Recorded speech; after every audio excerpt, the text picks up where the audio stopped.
आएगा ही। आज का दिन नक्षत्रों के मिलाने का दिन है। पगले, आज तू गाएगा और मैं सुनूंगा। घर चलो मन, घर चलो मन, घर चलो मन, आज ही अपने। घर चलो मन, घर चलो मन, आज ही अपने। छोड़ करके मनोहारी कांच के सपने। घर चलो मन, घर चलो मन, आज ही अपने। ये जग बिल्कुल पराया, पराई चादर। ये जग बिल्कुल पराया, पराई चादर। शान झूठी, मान झूठा, खेल है पल भर। थके हो तुम, लगे हो ताकते सपने। घर चलो मन, घर चलो मन, आज ही अपने।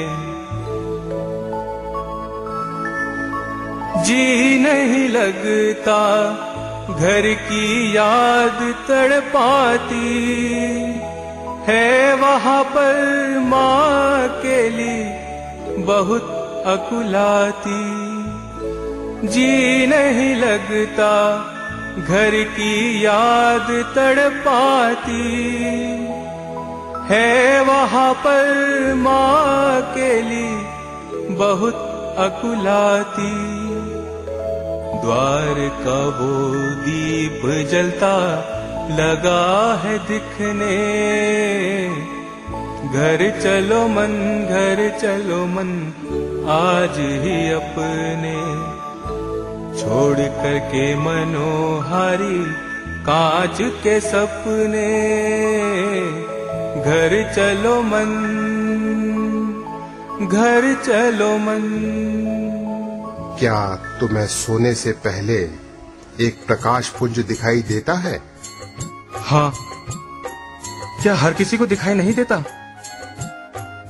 ओह, तूने आने में बहुत देर कर दी। कितना निर्दयी है तू। तूने मुझसे इतनी लंबी प्रतीक्षा करवाई। संसारी लोगों की ओछी बातें सुनते सुनते मेरे तो कान पक गए थे। ओह, कब से तरस रहा था कि मुझे कोई तो ऐसा मिले जिससे मैं अपने मन की बात कह सकूं, जिसके सामने अपने मन का बोझ हल्का कर सकूं। प्रभु, मुझे मालूम है कि आप प्राचीन ऋषि नर हो। मनुष्य के दुख हरने के लिए ही तो आपने इस धरती पर जन्म लिया है। मुझे वचन दे, तू दोबारा दर्शन देगा जल्दी। सुनिए, क्या क्या आपने भगवान को देखा है? हाँ, मैंने ईश्वर को देखा है, जैसे मैं तुम्हें देख रहा हूं, साक्षात। दक्षिणेश्वर में रामकृष्ण परमहंस से मुलाकात ने नरेन को पूर्ण रूप से भ्रमित कर दिया और वे रामकृष्ण को अपनी तर्क बुद्धि पर तोलने के लिए व्याकुल हो रहे थे। पर उन्हें कोई रास्ता नहीं सूझ रहा था और वे उन्हीं के बारे में सोचते रहते।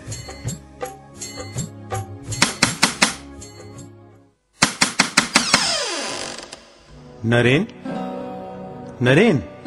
कौन? महेंद्र। महेंद्र, आओ। यहाँ अकेले अंधेरे में क्या कर रहे हो? सोच रहा हूँ। स्वामी रामकृष्ण परमहंस के बारे में? हाँ, असाधारण व्यक्ति है वो, है ना? मित्र, तुम तो कई बार उनसे मिल चुके हो। तुम ही बताओ, तुम क्या सोचते हो उनके बारे में? मेरी तो कुछ समझ में नहीं आता। उन्होंने तो मुझे पूरी तरह भ्रमित कर दिया है। मालूम नहीं वो संत है या सम्मोहक। जब मैं पहली बार उनसे मिला था तो मुझे लगा वो पागल है, मगर ना जाने ऐसा क्या है जो बार बार मुझे उनसे मिलने के लिए, उनके दर्शन पाने के लिए विवश करता है। महेंद्र, तुम तो जानते हो कि मैंने तर्क बुद्धि पाई है। मैं तब तक उस चीज को नहीं मानता जब तक कि उसका तर्क ना समझ लूं, उसकी जांच पड़ताल ना कर लूं।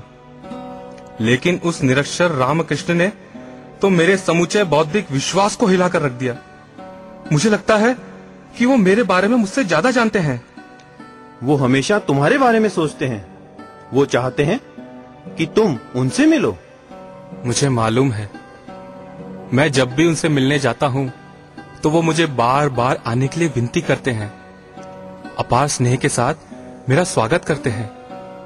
अगर मैं कुछ कहना भी चाहूं तो अपने स्नेह से मुझे चुप करवा देते हैं। मेरी तो कुछ समझ ही नहीं आता। दूसरे दिन जब मैं उनसे मिलने गया तो उन्होंने मुझे सिर्फ छुआ। स्नेह भरा स्पर्श था वो। अनोखा अनुभव हुआ मुझे। मेरी आंखें खुली हुई थी। मुझे लगा जैसे भजन कक्ष की दीवारें ही नहीं बल्कि सारी चीजें धीरे धीरे अपनी पहचान खो रही है। सारा ब्रह्मांड जिसमें मैं भी हूं दौड़ा चला जा रहा है, मानो एक बड़े से शून्य में घुसने के लिए। मैं तो डर गया, मैं चिल्ला पड़ा और वो हंस पड़े। कहने लगे कि ठीक है, अभी सिर्फ इतना ही, तुम जाओ, समय आने पर सब होगा। तुम उनका विरोध क्यों करते हो नरेन? वो सबसे कहते हैं तुम ध्यान सिद्ध हो, तुम ही एक ऐसे शिष्य हो जिसे वो अपनी आध्यात्मिक शक्ति का उत्तराधिकारी बनाना चाहते हैं। तुमसे मिलना चाहते हैं नरेन, तुमसे मिलना चाहते हैं। मैं उनके पास जाऊंगा। मैं सदा से सत्य की खोज में भटकता आ रहा हूं। मुझे कुछ प्रश्नों के उत्तर चाहिए। अब मुझे लगता है कि दक्षिणेश्वर के उस व्यक्ति के पास ही मेरे उन प्रश्नों के उत्तर हैं।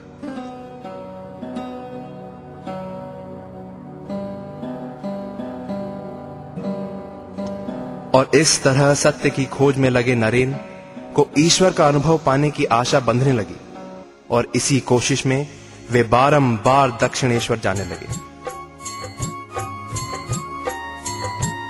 मुझे मालूम था आज तू आएगा। देवी माँ ने मुझसे कहा था, आओ नरेन।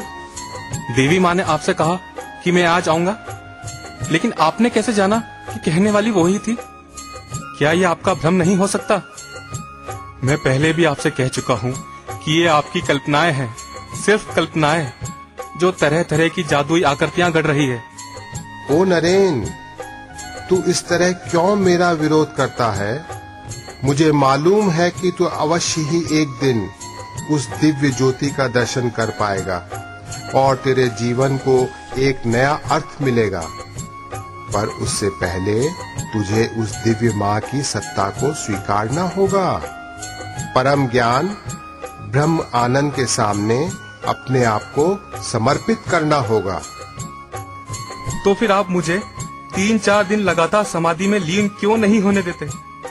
अगर आप ऐसा कर सकते हैं तो मुझे उसका अनुभव क्यों नहीं करने देते? तुझे शर्म आनी चाहिए। तू एक तुच्छ और निरर्थक चीज की चाह कर रहा है। मैंने तो सोचा था तू एक बड़े वट वृक्ष की तरह है जिसके नीचे